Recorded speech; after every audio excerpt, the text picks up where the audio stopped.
अब पूरी दुनिया देख रही थी कि अगर रूस की पनडुब्बियां और अमेरिका की नौसेना अगर आमने सामने होती हैं तो युद्ध को कोई नहीं रोक सकता है। लेकिन हुआ भी, यहाँ ऊपर में अमेरिका की नौसेना घेरा बांधी हुई है और उधर रूस से पनडुब्बियां चल दी थी और ये पनडुब्बियों की बहुत खतरनाक पनडुब्बी थी, B-59 पनडुब्बी।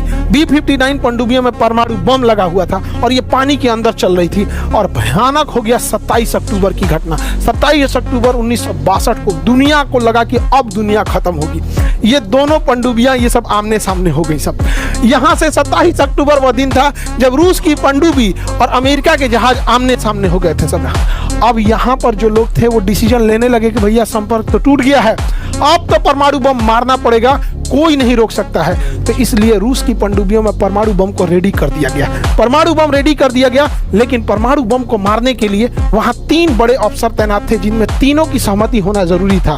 27 अक्टूबर दुनिया देख रही है कि अब क्या होगा, परमाणु बम चलेगा कि नहीं। इन्होंने आदेश दिया कि मार, परमाणु बम मार, एकदम उड़ा दे पूरा अमेरिका को। लेकिन जो सेकंड इन कमांड थे, उन्होंने मना किया, कहा कि ये रूटीन फायर भी हो। यही व्यक्ति है, याद रखिएगा, जिसने मना किया था, नहीं तो परमाणु बम मार देता। और वहां पॉलिटिकल अफसर थे इवान मसलेनिकोव, इन्होंने भी मना किया कि नहीं, हम परमाणु बम हमला नहीं करने देंगे। लेकिन ये पूरा रेडी था।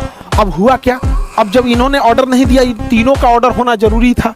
अब क्या किया जाए, तो कहा गया कि पनडुब्बी को ऊपर लाके देखते हैं, शायद ये रूटीन फायर तो नहीं कर रहे हैं और अगर कोई दिक्कत हुआ तो हम फायर कर देंगे। तो इसने कहा कि अगर ऊपर जाएंगे, अगर कोई फायर किया तब का तो परमाणु बम रेडी रखा जाए, अगर ऊपर कोई दिक्कत होगा तो फायर कर देंगे। यहाँ से परमाणु पनडुब्बियां, रूस की पनडुब्बी बाहर जब निकलती है तो देखती है कि सामने अमेरिका का जहाज खड़ा हुआ है।